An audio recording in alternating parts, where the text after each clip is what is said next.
Welcome back. I hope this is not the first time you're tuning in to hear this story because we're pretty far into it. And if you have been watching, I hope you're enjoying the way that I read it to you, and certainly it is a lot of fun to read. Anyway, welcome back. We continue today with chapter 17. 17 is my favorite number. I can't tell you why, it just is. It's chapter 17, How the Balloon Was Launched. For 3 days, Dorothy heard nothing from Oz. These were sad days for the little girl, although her friends were all quite happy and contented. The Scarecrow told them that there were wonderful thoughts in his head, but he would not say what they were because he knew no one would understand them but himself. When the Tin Woodman walked about, he could feel his heart rattling around in his breast, and he told Dorothy he had discovered it to be a kinder and more tender heart than the one he had owned when he was made out of flesh. The Lion declared he was afraid of nothing on earth and would gladly face an army of men or a dozen of the fierce Kalidahs. And so, thus, each of the little party was satisfied, except for Dorothy, who longed more than ever to get back to Kansas. On the 4th day, to her great joy, Oz sent for her, and when she entered the throne room, he said pleasantly, "Sit down, my dear. I think I have found a way to get you out of this country." "And back to Kansas?" she asked eagerly. "Well, I'm not sure about Kansas," said Oz, "because I haven't the faintest notion of which direction it lies, but the first thing to do is to cross the desert, and then it should be easy to find your way home." "How can I cross the desert?" she inquired.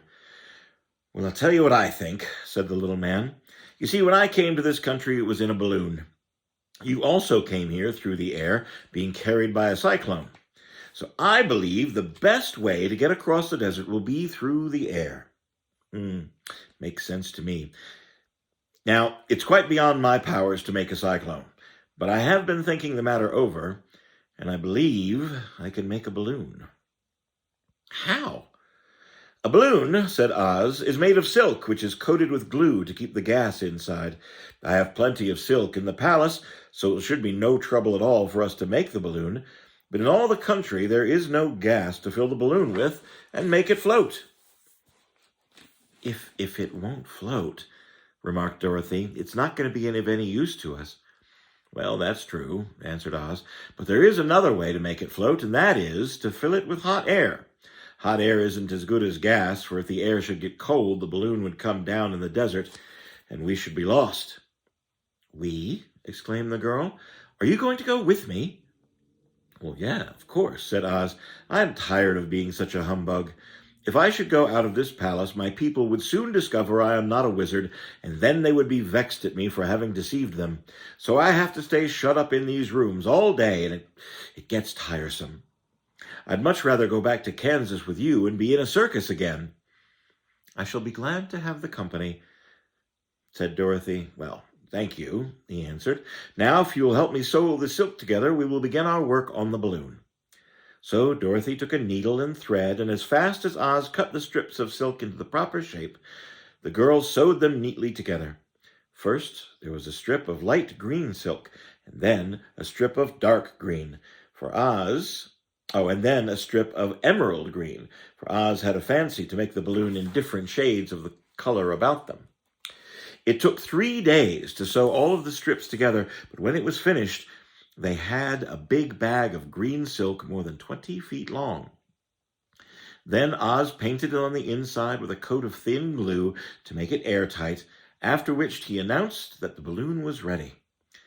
"But we must have a basket to ride in," he said. So he sent for the soldier with the green whiskers for a big clothes basket, which he fastened with many ropes to the bottom of the balloon. When it was all ready, Oz sent word to his people that he was going to make a visit to a great brother wizard who lived in the clouds. The news spread rapidly through the city, and everyone came to see the wonderful sight.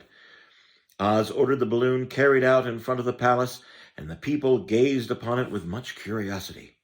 The Tin Woodman had chopped a big pile of wood, and now he made a fire of it, and Oz held the bottom of the balloon over the fire so that the hot air arose from it, and it would be caught into the silken bag.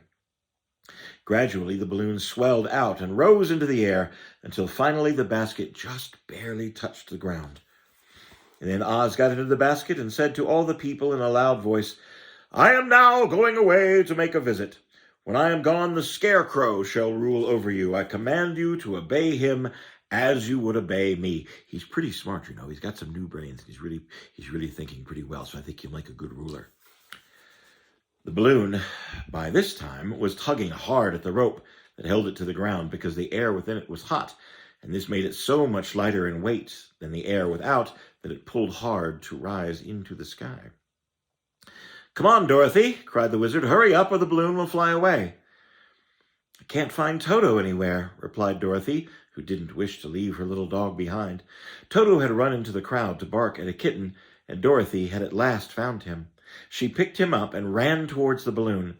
She was within a few steps, and Oz was holding out his hands to help her into the basket when crack went the ropes, and the balloon rose into the air without her. "Come back! I want to go too!" "I can't come back, my dear," called Oz. "Goodbye." "Goodbye," shouted everyone, and all the eyes were turned upward to where the wizard was riding the basket, rising every moment higher and farther into the sky. It's green. And that was the last any of them ever saw of Oz, the wonderful wizard, although he may have reached Omaha safely and be there now, for all we know. But the people remembered him lovingly and said to one another, "Oz was always our friend. When he was here, he built for us this beautiful Emerald City, and now he is gone, and he has left the wise Scarecrow to rule over us." Still, for many days they grieved over the loss of the wonderful wizard and would not be comforted. I wonder how Dorothy's going to get home. Talk soon.